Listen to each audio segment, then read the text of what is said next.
So in some of those diagrams, you guys can see that the funnel of survival rate of the startups, and this is CB Insights data, that from round to round of raised funding, more and more startups die. And you can see from 1,027 startup companies, only 9 came to the last 6 rounds, and many of them died somewhere in the middle. Most of them failed to raise a second or third round.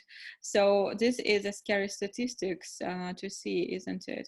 And then you can also take a look at this funnel of survived companies. In 2010, for example, the rate of survived startups that made successful exit out of this number at the beginning, that was in this case 1,119, only 3% of them made it to the exit stage. All others died in the middle. And in 2017, the statistics became even worse. Only 2% of companies came to the point of exit, and others all died in the middle. And this is out of 1,098 companies. So only 50% of them made it to the second round. This is unfortunate, but also it is true, so that every startup should know and be prepared for.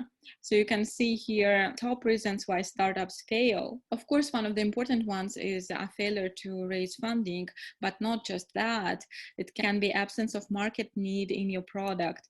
It can be absence of the right team, ran out of cash, see 29%, then got out-competed by your competitors, wrong pricing for your product, poor quality of the product, wrong business model, poor marketing, wrong customer relations, product mistimed. So there is this product market time window that you really need to catch right.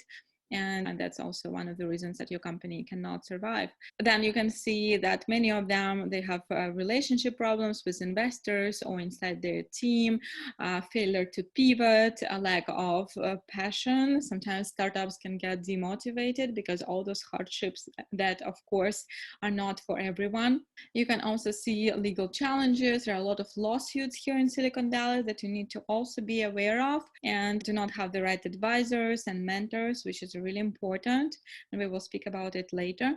And then failure to pivot, and this is something that you will have to do often as a startup. And then imagine you survived this funnel and you made it to round A or round B, but then it does not yet guarantee much, because if you look at this product adoption scale, that not necessarily innovative products that have very promising start will gonna get massive adoption by users later on.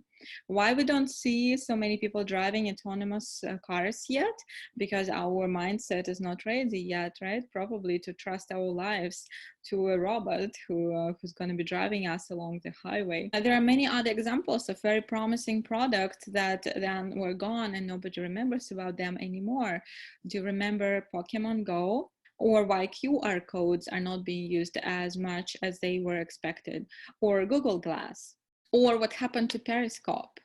One of the greatest challenges that startups have to face today as well is the competition with corporations, because imagine having all those resources. Corporations can easily outcompete small, even the most disruptive startup, because corporation has all the workforce, innovation labs, all the product divisions, they can hire the best talent, and they have significant resources to throw into the product development, so they can definitely deliver it to market faster and easier. A great example is, of course, Snapchat and Instagram stories. So Snapchat was also promised a great future, but then after Instagram launched stories, so then Snapchat had nothing to do already, and Facebook was able to keep its audience. So now you guys know why so many startups fail, why it is only 10% survival rate and 2% exit rate of those startup companies.